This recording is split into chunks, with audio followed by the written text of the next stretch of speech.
on est très heureux de pouvoir faire ce live avec vous euh, pour échanger sur un sujet ô combien douloureux mais réel, la solitude de l'entrepreneur.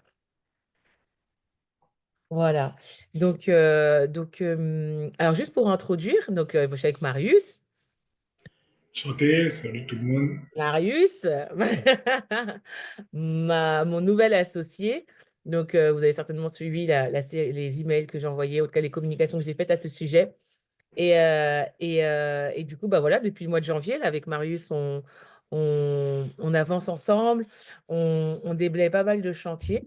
Et puis, bah, on avait à cœur de faire ces lives, en fait, de trouver un format pour permettre aussi l'échange, la discussion, mais partager des principes enfin pas des principes, mais en tout cas des points, ne serait-ce que même sur le cheminement que moi j'ai eu là depuis le début d'année en avançant avec Marius. C'était assez intéressant de voir bah, comment les choses se sont faites, comment le Seigneur aussi a œuvré.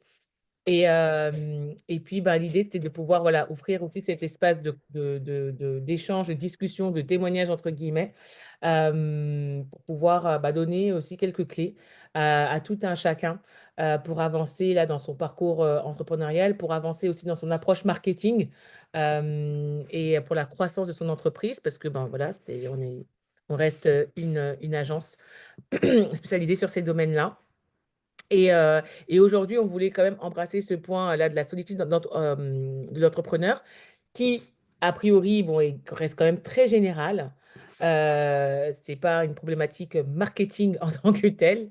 Et pourtant, derrière, il y a des choses, je pense, à retenir et à saisir bah, qui peuvent faire vraiment toute la différence dans notre avancée, dans notre cheminement, dans notre parcours.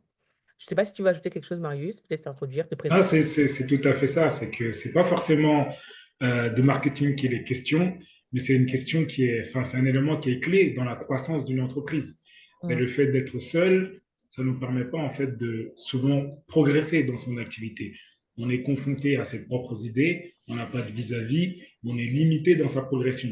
Et c'est ce qui fait que certaines personnes en fait tourneront dans leur activité, surtout quand on est vraiment seul de chez seul. Il y a mm, des entreprises qui ont au moins un ou deux associés. Et moi, pour moi, même à ce niveau-là, c'est à peu près la même problématique. C'est que on peut être deux dans le business, mais si on est tout le temps confronté aux mêmes idées, aux mêmes problématiques, la pensée elle devient unique. Donc, mm, d'où l'idée de parler de cette question-là, hein, mm, auquel beaucoup sont confrontés, c'est comment sortir de la solitude de l'entrepreneur et nous, on a ajouté chrétien, parce que c'est vraiment mm. l'axe qu'on veut amener. C'est la solitude de l'entrepreneur chrétien. Comment on vit ça, comment on en sort. Voilà. Et pour retracer un peu sur le parcours, moi, il y a vraiment eu un fait. Pour beaucoup qui peut-être me suivaient ou me connaissaient par rapport à Prière 100% Business, vous savez voilà, ce que je fais. Et l'année dernière a été particulièrement une saison particulièrement difficile. Et comme je disais, effectivement, les plus gros défis que j'ai rencontrés, en fait, si je devais en pointer un pour moi qui a été majeur, en fait, ça a été celui de la solitude. Indépendamment de, voilà, j'avais pas assez de chiffre d'affaires ou pas ci ou pas ça, vraiment, j'ai été confrontée à la douleur de la solitude dans tout ce que je devais porter, dans tout ce que je devais mettre en place. Et je sais que même par rapport justement à l'agence à PSK, j'avais des projets et à un moment donné, j'ai dit, mais c'est comme si j'ai senti que dans tout ce que je pouvais faire moi-même, j'avais atteint comme mon plafond de verre, j'avais atteint comme ma limite. Et un jour, je suis tombée sur un verset qui a été une vraie claque, mais vraiment, euh, une claque énorme et qui m'a donné de comprendre ma situation. Alors, on connaît tous Ecclésiaste 4,9. Deux valent mieux qu'un car ils retirent un bon salaire de leur travail. Mais peu de personnes connaissent le verset 8. Et le verset 8 a été ma réalité. Et je me souviens quand Marius m'a appelé, je lui ai partagé ça. Parce que je lui ai dit, voilà, parce que en fait, ça a levé toute une réflexion et un changement de posture pour moi. Le verset 8 dit ceci. Donc là, je suis dans la version Summer. Voilà un homme seul qui n'a personne avec lui, ni fils, ni frère, et pourtant il travaille dur sans jamais s'arrêter. Jamais ses yeux ne se rassasient de richesse. Pourquoi donc est-ce que je travaille si dur? Pour qui est-ce que je me prive de bonnes choses, se dit-il? Cela aussi est dérisoire, c'est une bien mauvaise affaire. Et quand j'ai lu ça, j'ai dit, mais voilà ma vie. Elle travaille dur sans jamais s'arrêter et jamais ses yeux ne sont rassasiés de richesse. J'ai dit, mais Seigneur, là, tu as dit ma vie. Là. Tout le monde voit, tout le monde sait. Tout le monde... Et j'ai compris, le fait, c'est quoi? C'est, voilà un homme seul qui n'a personne avec lui, ni fils, ni frère. C'est intéressant, il n'est pas écrit ni... Enfin, pourquoi ni fils ni frère? À quoi renvoie le fils et le frère? Le fils, c'est le successeur, c'est le disciple, c'est le descendant, c'est celui à qui on va léguer quelque chose, ok? Et qui va reprendre derrière. Le frère, c'est celui, c'est le vis-à-vis, c'est celui qui nous complète, celui avec qui on peut avancer.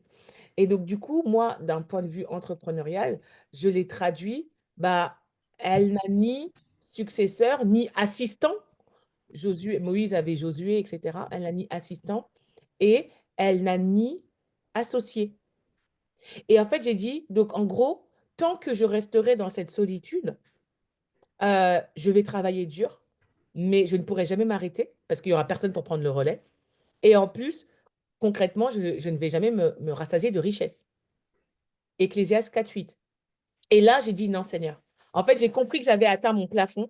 J'ai compris que j'avais atteint la limite, moi, de tout ce que je pouvais faire. Enfin, on peut toujours faire plus, mais que ce n'était pas forcément le plus sage et ce n'était pas ce qui allait me faire, qui allait me faire, me permettre d'atteindre les objectifs que j'avais. Et donc, j'ai prié. J'ai dit non, mais vraiment, Seigneur, je veux avoir un associé, je veux avoir un partenaire ou je veux avoir un assistant, mais pas simplement, pas une AV, quelqu'un qui va faire des tâches et finalement où je vais rester toujours confrontée à moi-même, mais quelqu'un qui pourra vraiment reprendre derrière. Et après, on comprend maintenant pourquoi il est écrit deux valent mieux qu'un, parce qu'ils retirent un bon salaire de leur travail.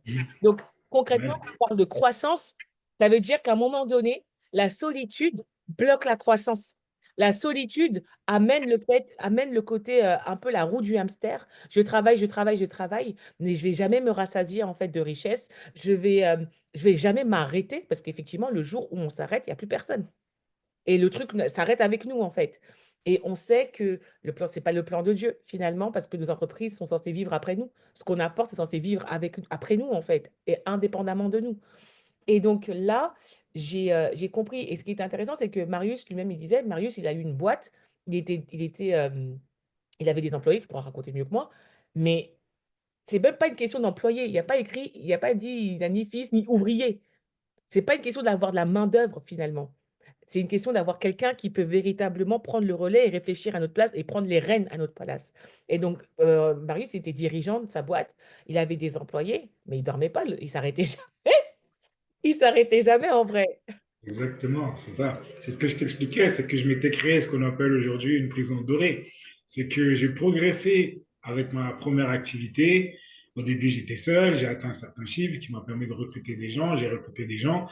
Et à l'époque, je pensais qu'en fait, j'avais atteint le progrès ultime de l'entrepreneur, du moins du petit entrepreneur ou de la petite entreprise, comme on dit en France. Et du coup, j'ai eu des gens qui travaillaient avec moi. Je venais chaque matin au bureau, et j'étais là, j'attendais qu'ils arrivent. Et quand ils étaient là, je donnais des ordres, des tâches à exécuter. Ils les exécutaient, on progressait ensemble. Et je me rendais compte que toutes mes journées étaient les mêmes parce que j'attendais que tout le monde parte pour pouvoir respirer. Et c'est là que je Mhm. me rendais compte qu'en fait, finalement, quand moi, j'amenais pas les directives ou quand moi, j'amenais pas des points de progression, il n'y avait pas de progrès. Parce que j'étais le seul qui permettait en fait le progrès de l'entreprise.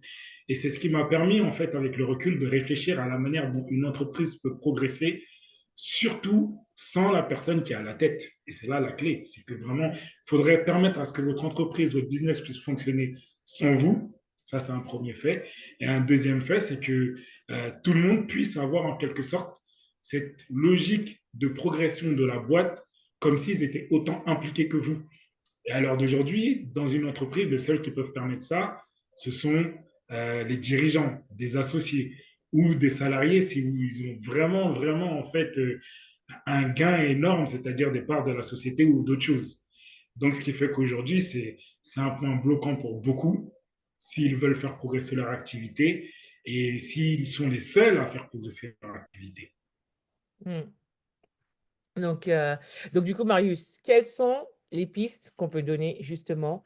Ok, Heu, voilà, on va rentrer dans le vif du sujet parce que mais en tout cas, voilà, c'était déjà important d'établir ce fait-là. Je pense que ouais, si vous êtes connectés et que vous êtes inscrits, bah, c'est parce que c'est une thématique et un sujet qui vous concerne. Heu, ouais. je vois dans le chat Bah, déjà des points, des personnes qui disent: «Bah, voilà, c'est exactement mon ressenti du moment» et on est tous un peu enfin, il y a pas de secret. Si les gens réagissent, ouais, c'est clair. on est tous. C'est clair. Bah, C'est je vais essayer de partager, moi, la progression que j'ai eue à l'époque, quand j'ai eu ma première entreprise, comment j'ai fonctionné, ce qui a fait que j'ai évolué d'étape en étape. Et je vais partager des points qui vont permettre à chacun aussi d'évoluer de la même manière, hein. C'est la première chose que j'ai eu à faire, c'est de réaliser justement que l'activité, elle se développe au contact des gens, mmh, pas en restant seul dans mon bureau, à travailler seul si j'étais seul ou quand j'étais avec mes collaborateurs. L'activité ne se développera pas, du moins, si vous êtes seul dans vos bureaux, seul chez vous, seul en train de travailler. Il faut aller au contact des gens. Et comment on va au contact des gens? En participant dans un premier temps à des événements. Faites tout pour sortir de votre business en rencontrant d'autres personnes. Ça, c'est la première chose à faire et c'est la première chose que j'ai faite. J'ai été à de nombreux événements. À chaque fois, je me disais, faut que je rencontre de nouvelles personnes, faut que j'échange avec de nouvelles personnes. Pourquoi? Parce que l'apprentissage de l'humain se fait plus rapidement au contact des autres. On apprend beaucoup plus quand on rencontre des autres que quand on est dans son coin seul. Donc, c'est la mmh, première chose à faire. Première clé, sortez de votre business, intégrez ça dans votre agenda, dans votre calendrier, faites tout pour vous dire que il faut que je sorte de mon confort, il faut que j'aille au contact des autres, il faut que je rencontre d'autres personnes. mmh, Dans le contexte chrétien, il y a beaucoup d'événements qui se créent aujourd'hui. Il y a le salon du savoir-faire qu'on voit, il y a le salon des entrepreneurs chrétiens, des MLK. Il y en a de plus en plus. Donc, si vous voulez rencontrer des chrétiens, allez à des événements chrétiens professionnels. Si vous voulez rencontrer des gens autres, allez à des événements autres comme le salon des entrepreneurs, par exemple, qui est devenu Go Entrepreneur, et plein d'autres événements comme ça. Il y en a beaucoup. Mais faites ce premier pas, sortir et aller à la rencontre d'autres personnes. Ça, c'est la mmh. première piste.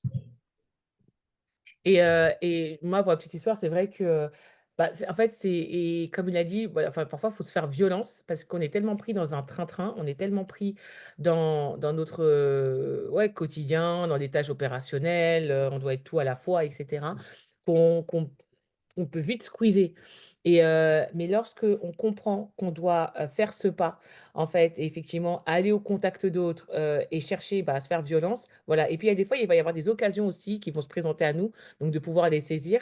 Moi, je sais que, bah, en fait, vraiment, enfin et c'est pas pour tout ça, mais c'est important de prier pour ces choses. Moi, j'ai dû prier pour j'en suis arrivée à devoir prier pour ma vie sociale. Prier pour ma vie sociale, pour, effectivement reconnecter parce que tout ce que je fais est beaucoup connecté. Donc, il y a plein de gens qui me connaissent ou que je vois en ligne. Mais du coup, dans le vrai, j'étais après, on se déconnecte, je suis à la maison, je gère la petite, les enfants, enfin voilà. Et donc j'ai dû prier pour ma vie sociale. Et le mois de décembre, vraiment, mais vraiment le mois de décembre, Dieu m'a fait grâce, il a répondu. Décembre, ça a été mon mois de miracle à ce niveau-là. Et j'ai été, notamment invitée à un moment donné à un anniversaire d'une femme entrepreneur qui avait à cœur, de se réunir avec, 6 femmes, qu'elle disait d'exception. Donc, je me suis sentie honorée d'être parmi elles enfin d'être invitée déjà et puis, bah, quand je me suis retrouvée, donc c'était un restaurant, c'était quelque chose, voilà, à la base, de rien de business, hein. Mais pour le coup, on était, voilà, 6 femmes dans 6 entrepreneurs, 6 femmes entrepreneurs, toutes un peu dans le même, j'allais dire dans la même, dynamique et j'allais dire au même niveau, je sais pas si je peux dire comme ça, mais dans la même, maturité, on va dire même, business. Donc ça parlait de tout, ça parlait bah, du coup, on a commencé à brainstormer sur des choses, Et tout, on est ressorti là, mais tellement enrichi, mais tellement vivifié. On s'est dit: «Mais bon, OK, faut qu'on se revoie et tout, peut-être tous les 3 mois qu'on se fasse on va pas se laisser comme ça, il faut qu'on se revoie» et effectivement, dans différentes configurations, que ce soit, de manière plus générale comme un after work, un événement, business organisé et cetera ou bien, quelque chose de plus parfois plus friendly, mais quand même avec des personnes, des entrepreneurs de votre acabit et cetera, ça change toute la donne. D'avoir des gens avec qui peuvent réfléchir sur des choses sur lesquelles on bute pendant, depuis des mois et puis finalement des gens qui vont avoir un regard frais, neuf, mais qui ont aussi leur expérience et qui du coup vont pouvoir injecter des insights, donner des clés, auxquels on n'aurait pas du tout pensé, ça fait vraiment toute la différence et comme l'a dit Marius, ouais, on grandit au contact des autres, vraiment. Donc intégrons-le, mettez des plages ou dans le mois, au moins un événement, une rencontre comme ça pour, pouvoir être au contact, d'entrepreneurs comme vous. Yes. OK. La deuxième clé que je vais partager, c'est intégrer un club d'entrepreneurs. En fait, c'est la deuxième chose qu'il faut faire. Ça nécessite cette fois un peu d'investissement, mais c'est intégrer un club où il y a d'autres entrepreneurs. Un peu comme Pascal l'a amené, c'est mieux que ce soit des gens qui sont sur le même niveau que vous, qui ont les mêmes objectifs, qui veulent progresser de la même manière. Donc, intégrer un club où, en fait, ils veulent atteindre un palier dans leur business. Vous allez payer. Moi, par exemple, à l'époque, j'ai fait le BNI et j'ai fait un autre club ensuite d'entrepreneurs qui étaient autour de là où moi j'habitais. Et là où c'était vraiment intéressant, c'est que je me suis retrouvé pour la première fois avec des gens qui avaient les mêmes défis que moi. Et ce qui s'est passé, c'est que on pouvait confronter ces idées. Je parlais de quand j'étais avec mes collaborateurs, les problématiques n'étaient pas les mêmes. Ceux que moi je visais en tant qu'entrepreneur, ça les intéressait peut-être pas. Et là, je me suis retrouvé dans un endroit où à chaque fois qu'on se retrouvait, on parlait de nos challenges d'entrepreneurs, nos défis d'entrepreneurs, et ça nous permettait de progresser. Et j'étais vraiment content de sortir une fois ou deux fois par mois avec deux entrepreneurs. On avait même des sorties restaurants des fois, hein. On faisait vraiment tout. On parlait business, mais des fois, on se retrouvait pour échanger, pour se donner des astuces, pour se recommander des clients, un peu tout ça. Donc, solution, intégrer un club d'entrepreneurs. Ouais, donc ça, c'est important. C'est vrai que bon, nous, avec Prière 100 Business, j'en ai mis un en place et pour le coup, c'est vrai que ça fait du bien. Après donc c'est vraiment c'est centré sur une thématique plus spirituelle, mais effectivement, d'avoir une logique et une approche, plus business, en fait, sur, des défis concrets, de pouvoir, voilà, où on va pas parce que souvent c'est ça, c'est qu'en tant qu'entrepreneur chrétien, on il y a cet équilibre à avoir. Parfois, on peut si on va dans des choses, qui sont, typiquement, j'allais dire, qui ont rien de religieux, et qui vont être très bien, hein. Ça va être très factuel. Ça va être, très, terrain, j'ai envie de dire. Donc il y a rien de spirituel dans ce qui va être approché et puis parfois on peut se retrouver confronté à des choses, on va se dire: «Bon, bah, est-ce que ça correspond à ce que moi je veux, mes valeurs, comment je veux amener les choses?» et cetera et cetera. Donc c'est important d'avoir l'équilibre, en tout cas, parfois les 2 sont de cloche parce que, de rester dans une dynamique purement et que spirituelle, bah, ça peut enlever le côté parfois terre à terre. Donc on va être la tête dans le ciel, mais on n'a pas les forcément les pieds sur terre et donc dans l'action ne suit pas et donc finalement on progresse pas tant que ça. Et voilà et ce qui est très important, c'est d'avoir aussi vraiment des gens qui sont à comme un niveau égal et où on peut se tirer vers le haut.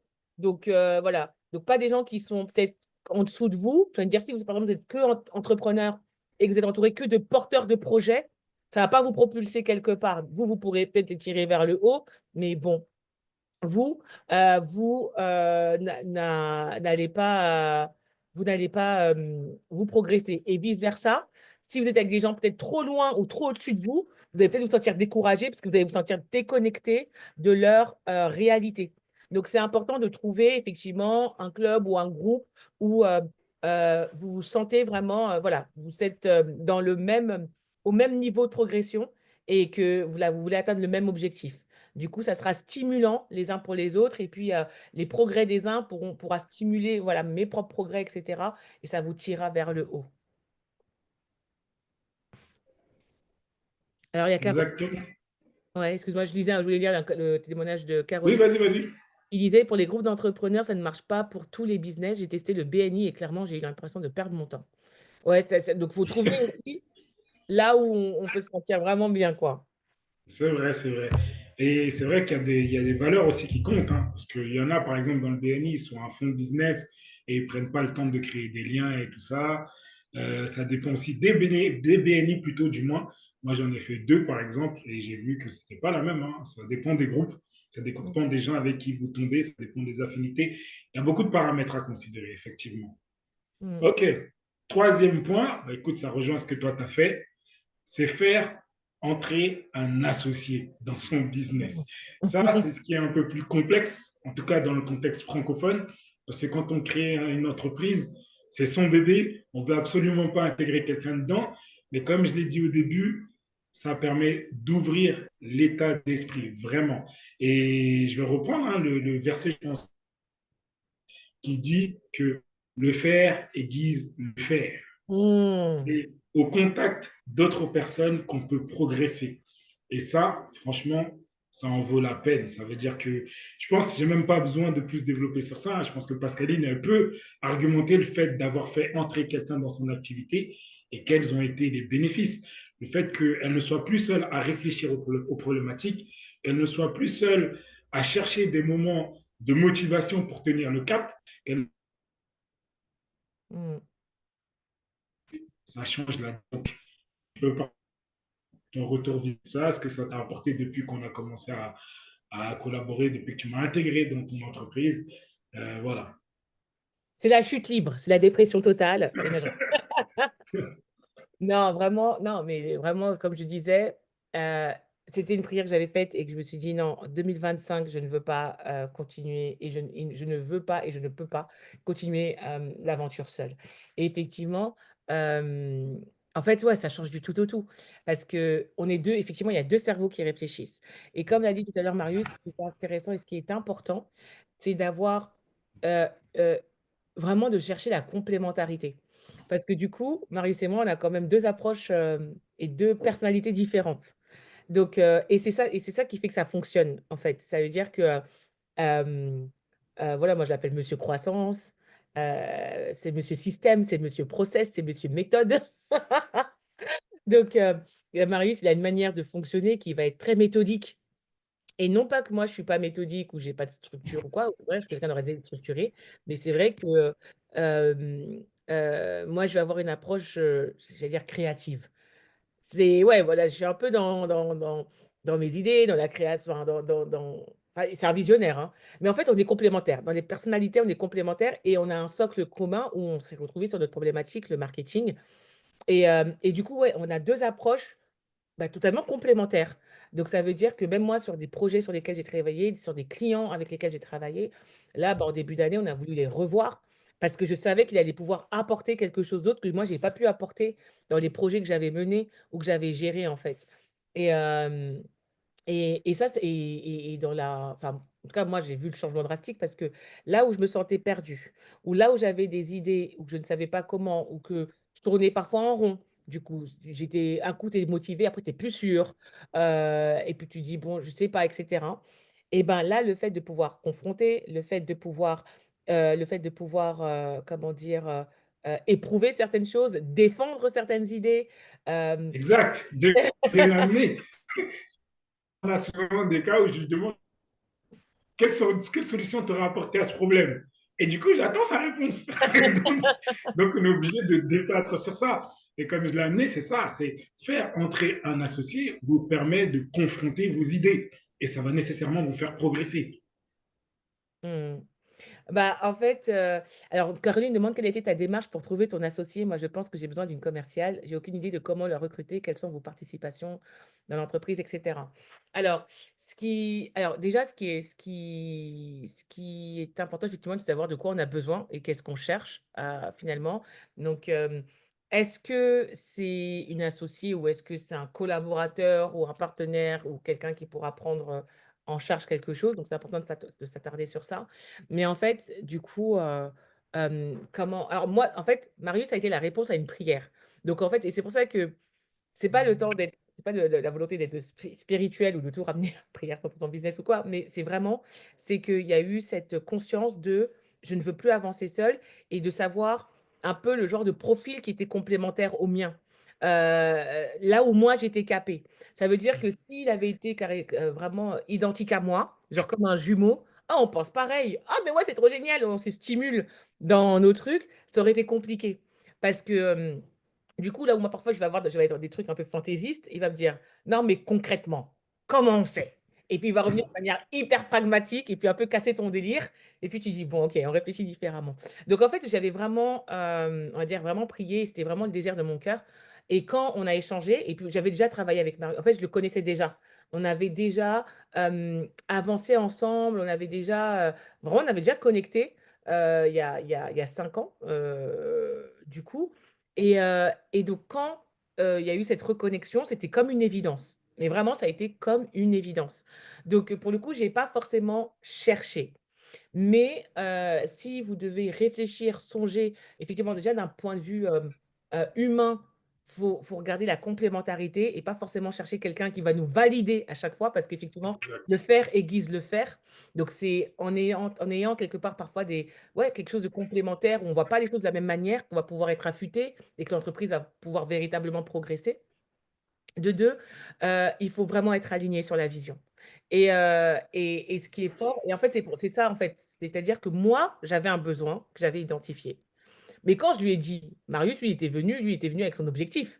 Lui, il m'a dit quand il m'a contacté, c'était pas pour chercher, c'était pas pour, avoir du travail. Il m'a contacté pour un contact. Lui, il était bien dans son truc.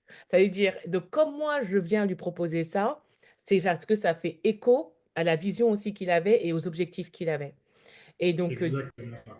il a vu un intérêt à pouvoir dire, mais effectivement, ce que je veux faire, il y a dans ce binôme-là, il peut y avoir une association. En fait, ensemble, du coup, elle peut m'aider à atteindre cet objectif-là que moi j'ai.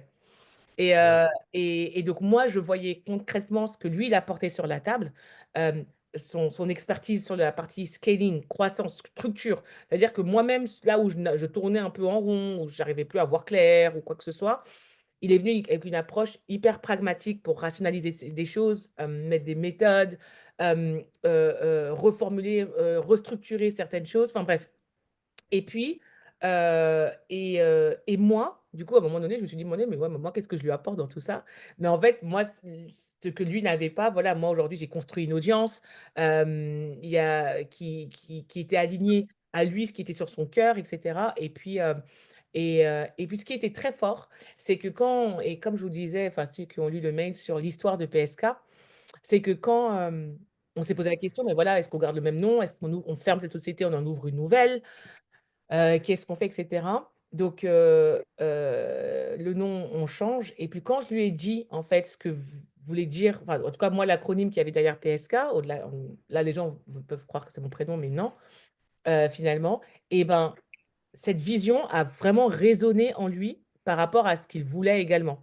Et donc ça a été c'est un fondement clé en fait. C'est super important d'être aligné sur ça parce que si vous vous associez et que vous avez des intérêts divergents ou qui ne sont Mhm. pas forcément alignés, à un moment donné, quelqu'un va chercher à tirer la couverture vers lui. Super. Va se dire, ah, mais là, ça ne m'aide pas, ça ne me sert pas, etc. Donc ça, c'est le premier point. Après, d'un point de vue juridique, j'allais dire, comment dire, En fait, je pense que ce qu'elle, si je peux me permettre, ce qu'elle ouais, a amené, c'est que, parce qu'Aline l'a bien dit, il faut vraiment regarder dans un premier temps l'intérêt, ce que l'autre a à gagner. Parce c'est qu'on ne ça. va pas avoir un associé pour avoir un associé juste pour satisfaire ses besoins. Il faut savoir que faut pouvoir abandonner quelque chose pour gagner quelque chose d'autre. C'est une logique gagnant-gagnant. Il faut vraiment partir sur cette idée de, OK, j'ai mon business. Maintenant, est-ce que je suis prêt à laisser quelque chose pour en gagner une autre? Ça, c'est premier point à voir, première question à se poser. La deuxième, c'est de se dire, comme Pascaline l'a amené, mais je pense que c'est même le premier point, c'est quoi la vision sur l'évolution de l'entreprise, ce que moi je veux faire, là où je veux aller, c'est quoi ma vision? Et du coup, les gens qui sont dans la même idée, dans la même optique, qui partagent cette vision, vont pouvoir venir compléter cette vision. C'est un peu Mm. comme dans un couple, hein. On dit généralement que quand on se marie pour pouvoir compléter une vision, pour pouvoir avancer ensemble. Donc les gens qui vont venir, c'est des gens qui d'abord, dans un premier temps, vont partager cette vision et ça permettra de faire le filtre. Il y a des gens qui viendront qui n'auront pas du tout la même vision, donc le progrès sera très très difficile. Il y a des gens qui viendront avec plus ou moins la même vision, mais qui n'auront pas les bonnes méthodes ou la même manière de voir sur certains aspects, donc ça va être plus ou moins compliqué. Et après, le reste, ça va se faire naturellement. Je ne vais pas parler d'une émission où il faudra aller voir des gens, mais dans un entourage, ça se trouve, comme Pascaline l'a amené, c'est les gens avec qui tu as pu collaborer, que tu as pu tester, avec qui tu as eu des échanges, tu as pu voir que ça matchait. Ben, à un moment ou l'autre, tu leur proposes et tu verras bien que cette personne, elle correspond à la vision, elle peut te compléter, tu lui fais la proposition, si elle la trouve intéressante, elle valide, vous progressez. Si ce n'est pas une personne de ton entourage direct, ça peut être quelqu'un d'un cercle plus lointain. C'est faire savoir aux gens autour de toi que tu veux faire progresser ton business et que tu as besoin d'un associé. Après, maintenant, si tu veux aller plus loin, il y a des gens maintenant qui sont sur le recrutement vraiment large. J'ai vu des gens publier sur les réseaux qui voulaient un associé. Et à partir de ce moment-là, c'est le réseau qui cherche l'associé ou la personne qui correspond. Mais la première phase, c'est vraiment la vision. Il faudrait que la Mmh. vision puisse matcher pour que le filtre puisse se faire naturellement. Il faut que cette Ouais. personne complète la vision. Je Mmh. ne sais pas si c'est bon. C'était Caroline, je pense. Je Ouais, sais c'est pas si Caroline. c'est OK sur la compréhension de ça, de ce point-là, qu'on Mmh. puisse aussi progresser. Voilà. Si vous avez des questions, n'hésitez pas, hein. Dans le chat, vous pouvez les noter. Voilà. Et voilà, du coup, je sais pas si tu voulais, quand tu avais autre chose. C'est parfait. OK, donc l'autre point, oui, l'autre niveau de progression, je t'en parler beaucoup, c'est ce que j'appelle les partenaires stratégiques. Mmh. C'est le partenaire stratégique, c'est recruter des gens qui complètent notre activité, mais ne sont pas des concurrents. Et généralement, moi, je parle de gens qui sont déjà dans la même sphère économique, donc dans l'écosystème, mais qui ne sont pas des concurrents et qui sont avant notre business ou après notre business. Donc, du coup, pour évoluer et sortir de cette sphère, de cette solitude d'entrepreneur, c'est commencer à collaborer avec des partenaires stratégiques, en Mmh. recruter au fur et à mesure. Pourquoi? Parce que vous allez compléter leur activité, ils vont compléter la vôtre. Et ils vont vous apporter ce que vous n'avez pas, vous allez leur apporter ce qu'eux, ils n'ont pas. Donc ça, c'est un point clé pour progresser et sortir de la solitude. Commencez à collaborer et à recruter des partenaires stratégiques. Toutes les personnes qui complètent votre activité, dites-vous que vous plus eux, ça va faire un combo gagnant. Il va falloir Mmh. commencer à les chercher. Mmh. C'est ça, c'est exactement ça. Et comment vous pouvez les identifier, les trouver? Bah, en fait, voilà, parfois, ce sont des activités complémentaires. Par exemple, nous, aujourd'hui, on est agence marketing. Bah, des experts comptables, mon expert comptable, par exemple, qui nous, on Qui a cherche, voilà. souvent des clients entrepreneurs, bah, Exactement. peuvent compléter, tu peux compléter son activité, elle peut compléter C'est ton la mienne. activité. Voilà, donc ça peut être des choses comme ça, ou bien parfois des consultants ou des experts qui vont être sur un élément ou un domaine, ou certains freelances, par exemple aujourd'hui, des développeurs web, des freelances développeurs web. Nous, on ne fait pas de développement web, on fait des sites internet, on ne va pas être sur le même créneau. Heu, voilà, mais parmi leurs clients, ils vont avoir des entrepreneurs, bah, justement des entreprises qui vont chercher, qui pourront être nos clients. Donc, eux, ils vont intervenir sur, une prestation, un service. Nous, on peut intervenir sur un autre pendant, sur les mêmes clients. Et donc, on peut chercher à voir comment nouer des partenariats stratégiques, justement, avec ces personnes-là pour, pour briser la solitude et finalement rentrer dans cette logique de croissance. Parce que le but, c'est ça, on parlait de la solitude de l'entrepreneur, c'est de se dire que c'est un frein réel à la croissance de l'entreprise. Donc, en gros, voilà, quels sont le type de relations qui peuvent aider et des partenaires stratégiques dans ce cas de figure-là, c'est clairement ça, quoi. Parfait. Une autre piste encore, c'est avoir un partenaire de redevabilité. Là, c'est vraiment plus sur le contexte personnel. Moi, je dis souvent aux gens avec qui j'ai travaillé, ceux que j'ai accompagnés, que pas forcément des chrétiens, mais après, je vais venir sur le contexte chrétien, c'est que le niveau de croissance d'une entreprise ou d'un entrepreneur est généralement égal à son niveau de croissance personnelle et à son développement Mhm. personnel. Donc, quand le développement personnel, enfin le développement de la personne, elle est limitée, c'est sûr que son entreprise sera limitée. Et comme je disais au début, c'est bon d'avoir un contact avec d'autres personnes pour apprendre d'autres personnes, avec des autres personnes. Et donc, le partenaire de redevabilité, c'est la personne qui partagent les mêmes objectifs que nous, à qui on doit rendre des comptes. Mmh. Donc, il faut quelqu'un qui personnellement, avec qui vous allez échanger personnellement des comptes. C'est à chaque fois que vous allez échanger. Il va vous demander, alors, l'objectif X, t'en es où? Vous allez aussi lui demander, oui, j'en suis là. Et toi, t'en es où? Et vous allez voir que vous allez progresser en apprenant l'un de l'autre. Donc là, c'est pas vraiment de l'ordre de l'entreprise, mais c'est plutôt de l'ordre personnel. Donc, avoir un partenaire de redevabilité, il y en a qui vont encore un peu plus loin, qui créent des groupes de redevabilité. C'est-à-dire qu'en fait, ils se réunissent entre gens qui ont les mêmes objectifs et ils se motivent, ils se challengent les uns les autres. Donc, c'est ça l'idée. Ça, c'est encore un autre palier pour sortir de la solitude de l'entrepreneur. Mmh. Mmh. Mais je pense que tu en as un d'ailleurs. Tu as une Oui. partenaire. Oui. Non, mais je vous ai Dieu répond aux prières parce que ça utilise. Voilà. Donc, cette année, et en plus, on m'a proposé, c'est même pas moi. Moi, je n'y aurais pas forcément pensé. Et on m'a proposé, et une personne, bah, voilà aussi femme très entrepreneur, femme entrepreneur, voilà, qui avec des objectifs et effectivement, bah, voilà, chaque semaine, on fait le point, le bilan de la semaine, les objectifs de la semaine, ce qu'on s'est fixé, on prie ensemble, bah, elle est chrétienne, donc voilà, on prie par rapport à ça. Et effectivement, ça à un niveau personnel, ça fait du bien parce qu'on peut libérer certaines choses, même certaines frustrations, certains voilà, certains questionnements, avoir un répondant aussi, notre partage d'expérience et puis pas à pas se voir avancer en fait, de pouvoir dire: «Bah, ouais, cette semaine, ça j'ai fait, ça j'ai fait, ça a été accompli. Là, cet objectif, j'en suis à tel niveau d'accomplissement, ou quoi que de progression». Ça change et effectivement, personnellement, ça fait du bien.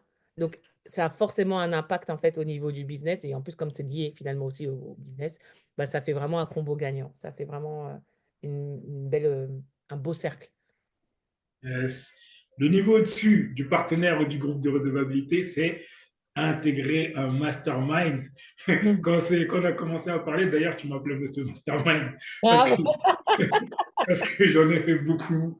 J'ai créé des groupes, j'ai intégré des groupes de mastermind, j'en ai fait beaucoup. Pourquoi? Parce que j'ai appris avec des personnes avec qui j'ai travaillé, moi-même je l'ai expérimenté que ça, c'est le niveau au-dessus par rapport au business, dans le sens où en fait, je reprends juste le verset biblique qui dit les projets réussissent quand les conseillers sont nombreux.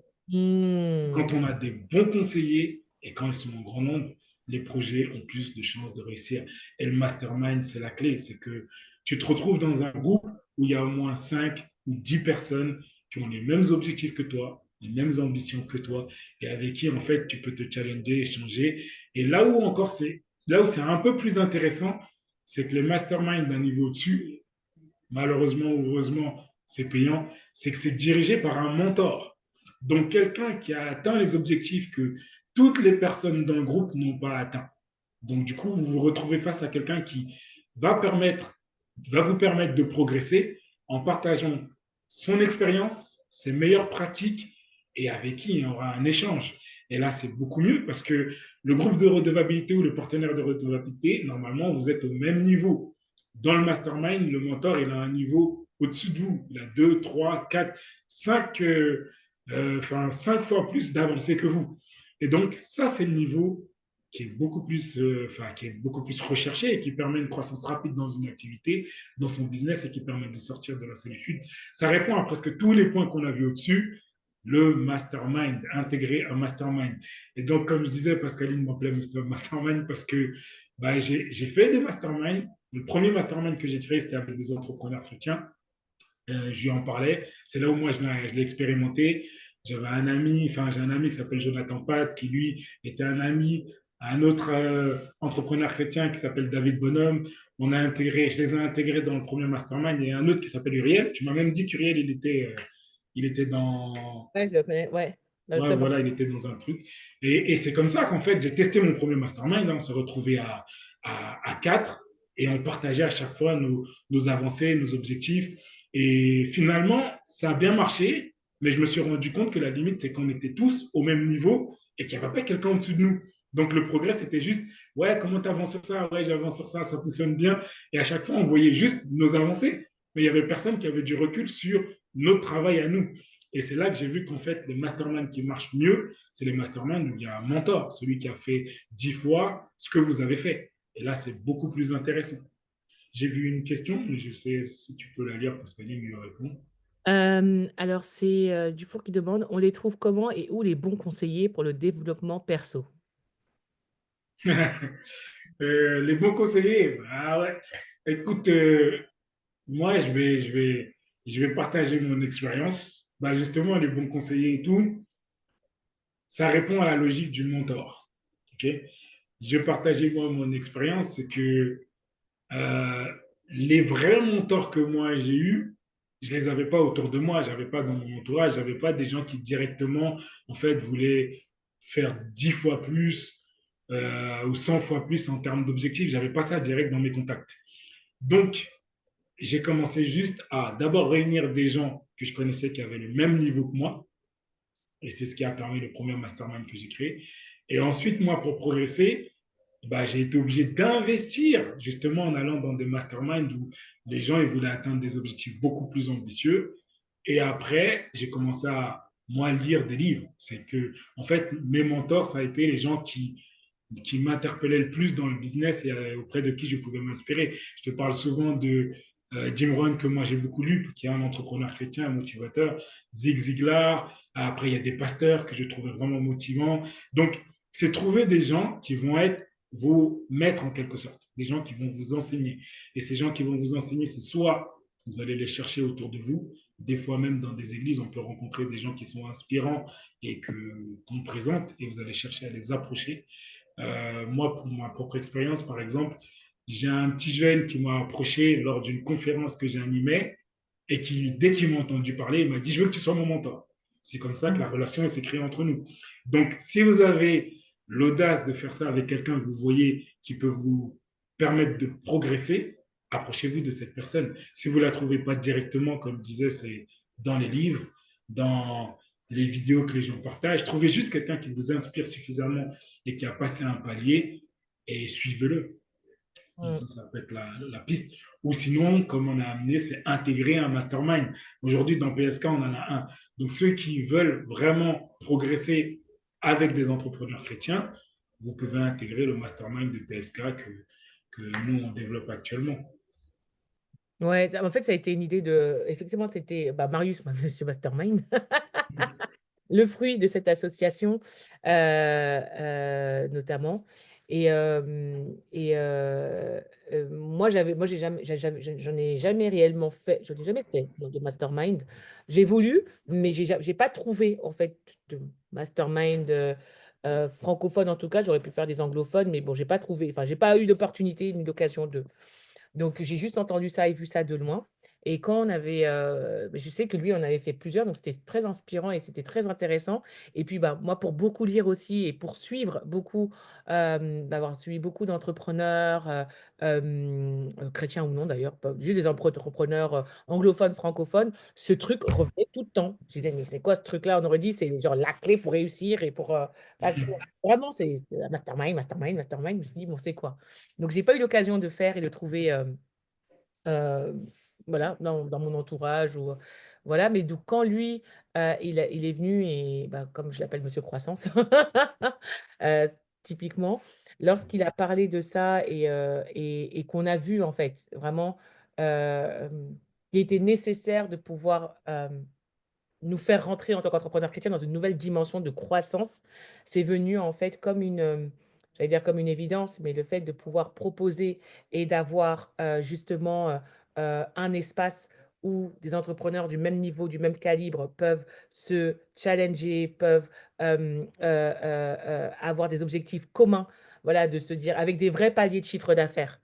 Surtout et se challenger pour y arriver, ça a totalement fait sens. Et comme lui, il avait l'expérience et puis bah, voilà, des niveaux d'accomplissement assez significatifs.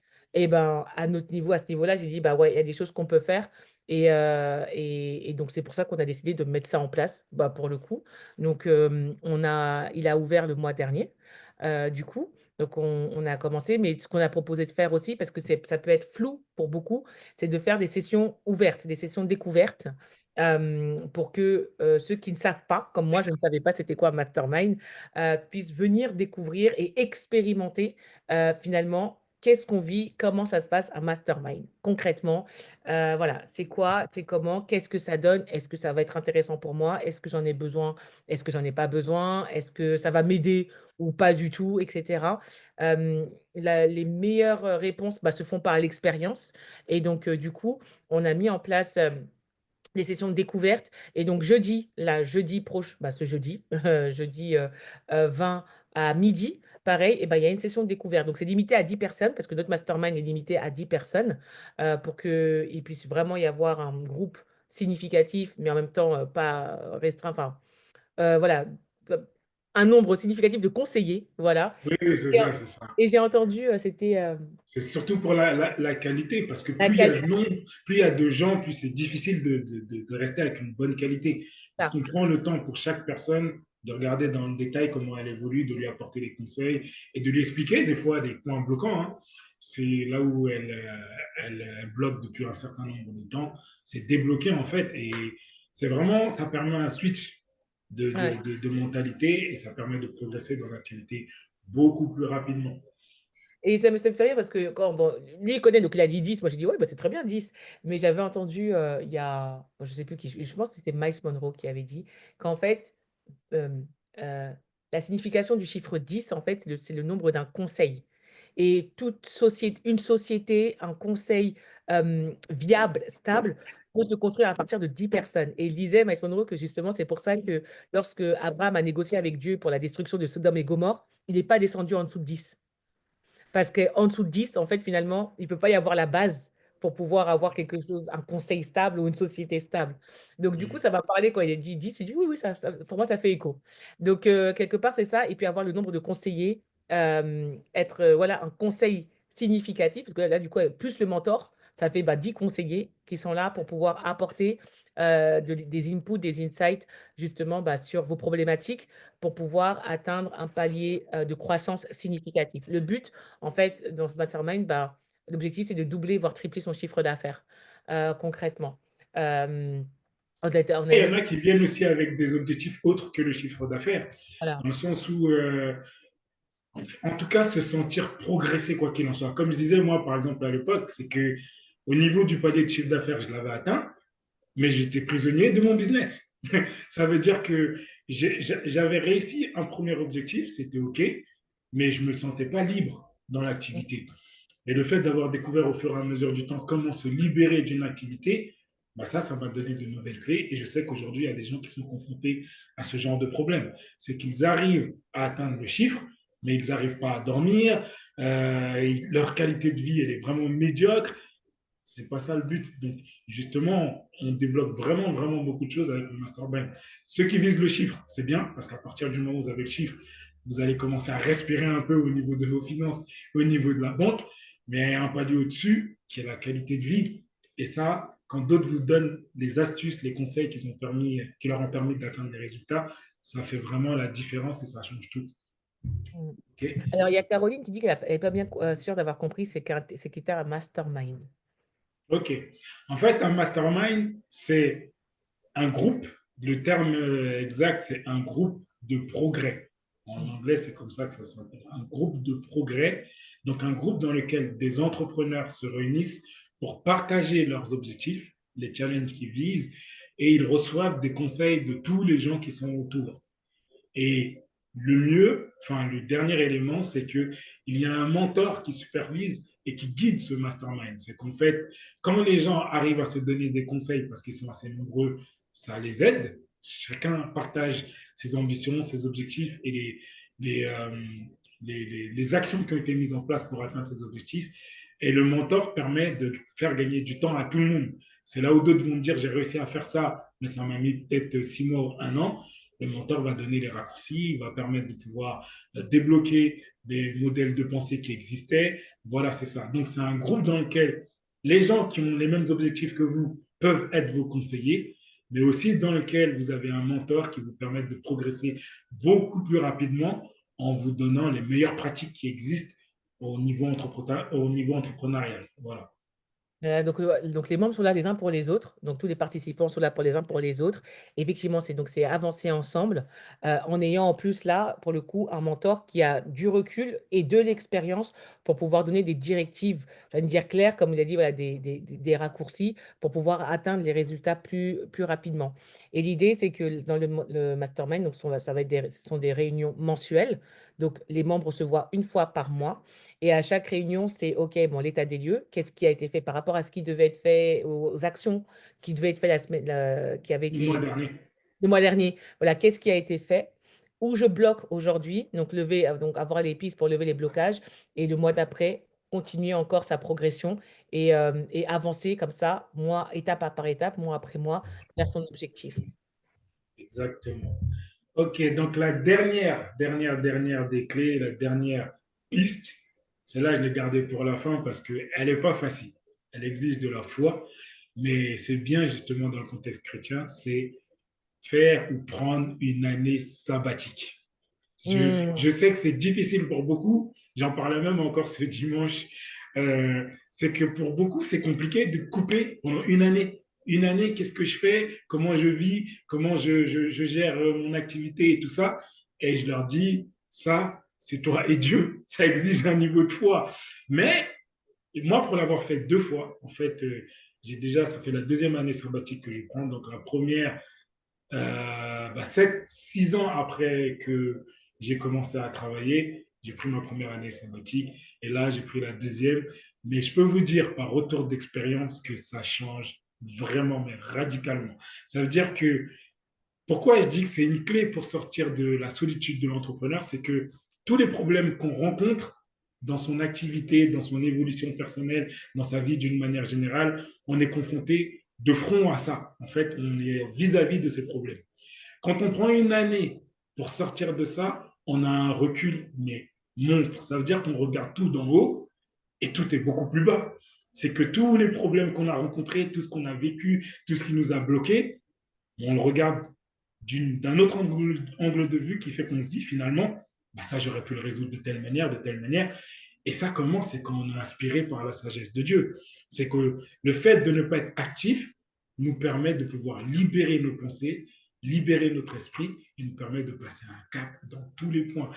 Là, par exemple, je vais parler de mon retour après la dernière année sabbatique. Ça a été que tous ceux que j'ai rencontrés, ben, ils étaient juste épaté par le fait que je leur parlais de tout ce qu'on rencontrait comme problématique, mais avec tellement de recul et tellement de facilité, qu'ils m'ont dit, mais tu sors d'où? Qu'est-ce qui s'est passé? C'est quoi? Qu'est-ce qui a changé? Bah, c'est l'année sabbatique. Et c'est biblique. C'est que Ouais. on le retrouve dans Mmh. Lévitique 27, 25-47, Absolument. qui explique justement qu'en fait, toute activité nécessite un repos. Mmh. Toute activité nécessite un repos. Nous, on le fait, ben, on en parlait, Pascaline, hier ou avant-hier, on le fait plus ou moins difficilement avec le dimanche, le jour du sabbat. Et je te disais que ce qui est drôle, c'est que la plupart des chrétiens, le dimanche, ils sont plus actifs que jamais. Il n'y a même pas réellement de sabbat. Donc, ça fait qu'en fait, ils ne prennent pas le temps d'avoir le recul sur leur vie d'une manière générale. Alors, imaginez-vous si vous arrivez à le faire vraiment un dimanche, ce que ça donne quand vous avez du recul. Moi, généralement, c'est ce que j'expliquais les dimanches, je ne fais absolument rien. C'est le temps que je prends pour me changer les idées, pour rien faire du tout, passer du temps avec Dieu et prendre le temps de peut-être regarder aux choses que j'ai pu faire, réfléchir différemment, mais je ne suis pas actif. Alors dites-vous que si vous arrivez à faire ça une année entière, la transformation que vous allez obtenir dans votre vie, le recul qu'il y aura. Et ça permet vraiment de sortir de cet état d'esprit de on fait tous les jours et on n'a pas de recul sur nos activités au quotidien. Donc, c'est la dernière clé, la plus Mmh. difficile à mettre en œuvre parce que, comme j'ai dit, la plupart des gens se posent la question de comment je vais vivre une année, qu'est-ce qui va se passer une année, bref, tout ça, il n'y a que Dieu qui peut vous pousser, vous encourager à prendre un pas de foi et vous allez voir les résultats. Comme j'ai dit, moi, je l'ai expérimenté deux fois et à chaque fois que j'en ressors beaucoup plus grandi. Il y a Asna qui demande: «Très intéressant, merci. J'hésite à faire une année de mission». Mais là, c'est vraiment une année sans rien faire? Rien faire. Mission, tu es actif. Mmh. Mission, il ne faut pas être actif. Pas d'activité. Pas de choses qui te poussent à avoir à rendre des comptes, à donner des résultats et tout ça. Non. À la rigueur, si tu le fais, fais-le en ayant zéro objectif derrière. Fais-le pour toi-même, pour apprendre un peu plus, pour grandir sur certains aspects, mais ne pas avoir en fait à rendre des comptes à d'autres personnes derrière qui vont te mettre dans le stress et tout ça. Non, faut pas qu'il y ait ça. Faut qu'il n'y ait Mmh. rien du tout. C'est une année où tu dors, tu te lèves, la vie est belle. Voilà, c'est ça. C'est vraiment ça. Faut être dans cette optique-là. Et tu sais quoi? Je vais donner juste un témoignage, mais c'est archi fort ce que tu dis. En 2015, quand j'ai lancé mon entreprise, enfin, quand je me suis lancée dans l'entrepreneuriat en 2015 pour la première fois, justement avec ce fameux programme de PSK Coaching, je sortais, j'avais travaillé, donc enfin voilà, j'étais dans une agence, j'avais fait une école biblique au Brésil pendant 6 mois.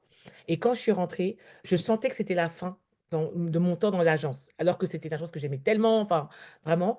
Et donc, je me retrouvais plus, j'avais changé de poste, etc., etc.